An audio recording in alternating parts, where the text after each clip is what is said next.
बिहार चुनाव में एनडीए को अप्रत्याशित जीत मिलने के बाद पूरी एनडीए जो है वो उत्साहित है और उत्तर प्रदेश के तमाम मंत्री भी उत्साहित हैं, क्योंकि बिहार में उन्होंने एक बड़ी भूमिका निभाई थी और उत्तर प्रदेश सरकार में मंत्री हैं दयाशंकर सिंह। एक बड़ी चुनावी यात्रा रही थी और अप्रत्याशित परिणाम सामने आए हैं, क्या कहना चाहेंगे? देखिए, अप्रत्याशित परिणाम नहीं था।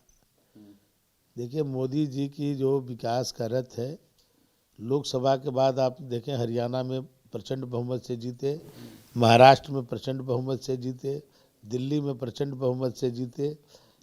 उसके बाद ये चौथी जीत थी बिहार की। बिहार में मोदी जी का जो बिहार के लिए सहयोग था, जिसके कारण नीतीश जी ने वहाँ अच्छी सड़कें बनाई, वहाँ बिजली दिया, पानी दिया, वहाँ पर कानून व्यवस्था ठीक किया, महिलाओं को सम्मान दिया, जिसके कारण बिहार की जनता ने, जो बिहार के बारे में लोगों को एक धारणा थी कि बिहार जंगल राज जहाँ लूट डकैती अपहरण होता है, उससे बाहर निकालने का काम किया नीतीश जी ने। उसके कारण ये एक तरफा जो सफलता मिली है, इसलिए मिली है। राहुल गांधी, अखिलेश यादव तमाम तरीके के जीत पर सवाल खड़े कर रहे हैं। अखिलेश यादव एसआईआर को दोषी ठहरा रहे हैं और राहुल गांधी या कांग्रेस पार्टी कह रहे हैं ज्ञानेश गुप्ता ने अच्छा काम किया, ये सब जो है चुनाव आयोग की लूट थी। इसको आप किस तरीके से देखते हैं? ये हार की एक खींच है या फिर ये क्या है? देखिए, ये तो उसी दिन से कहने लगे थे जब 6 तारीख को जो लंबी कतारें बोलने लगी कि जो है एनडीए की सरकार बनेगी, एनडीए की सरकार बनेगी। उसी दिन से ये बोल रहे हैं, क्योंकि अपना जब हार उनकी होती रहती है तो उसका कोई ना कोई कारण ढूंढते हैं कि हमको क्या बोलना है। अपनी कमियों के बारे में तो बोलते नहीं है कि मेरी क्या कमी है और मैं किस तरह का शासन मैंने चलाया, किस तरह का शासन जनता चाहती है। तो अपनी कमियों को वो न बोल करके कभी चुनाव आयोग पर दोषारोपण करते हैं, कभी ईवीएम पर दोषारोपण करते हैं, कभी सरकार पर। वो लोग क्या खुद सत्ता में थे, अब तो वो कैसे हारते थे वो लोग। उत्तर प्रदेश में अखिलेश यादव जी 14 में खुद मुख्यमंत्री थे और प्रचंड बहुमत से बीजेपी जीती।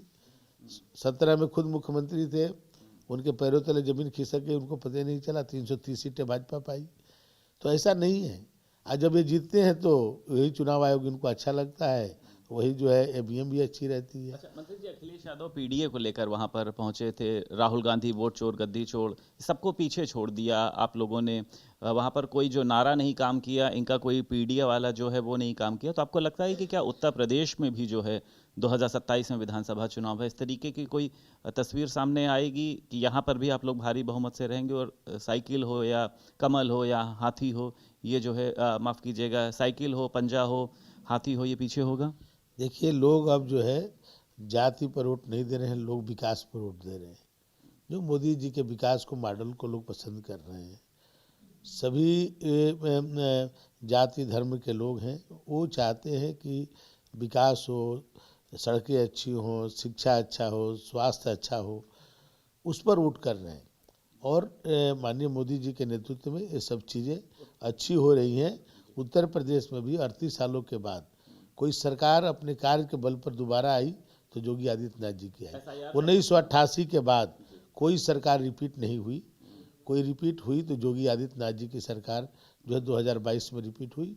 और जो 2027 में आप देखेंगे कि जिस तरह से बिहार में लहर थी, उससे बड़ी लहर उत्तर प्रदेश में होगी। एक तरफा विरोध कर रहे हैं उत्तर प्रदेश में, कह रहे हैं बिहार जैसा हाल है। जो विरोध करें, लेकिन आप लोगों के काम दिखता है और उस काम के बल पर जो उत्तर प्रदेश में कानून व्यवस्था और जो जिस तरह से डेवलपमेंट हो रहा है, जिस तरह से बाहर के लोग आकर के यहाँ पर कल कारखाने लगा रहे हैं, लोगों को रोजगार मिल रहा है, तो आप देखेंगे कि यहाँ पर भी इसी तरह प्रचंड बहुमत से हम लोग जीतेंगे। 18 को नीतीश कुमार शपथ लेने जा रहे हैं मुख्यमंत्री की। ये राष्ट्रीय नेतृत्व तय करेगा, वहाँ के विधायक तय करेंगे कि हम तय करेंगे? आप ऐसा पूछ रहे हैं। मुख्यमंत्री का चेहरा तय नहीं है मंत्री जी। अरे मुख्यमंत्री तो आएंगे नीतीश जी, ऑलरेडी अभी पहले से ही है। अब ये बताओ यार, ऐसा बात तुम पूछ रहे हो।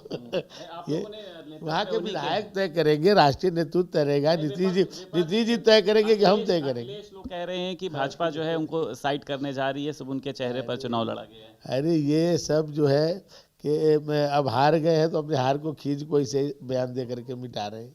बहुत शुक्रिया बात करने के लिए। उत्तर प्रदेश सरकार में परिवहन मंत्री दयाशंकर सिंह हमारे साथ मौजूद थे। लखनऊ से वीडियो जर्नलिस्ट पंकज निगम के साथ संदीप खेर, भारत समाचार।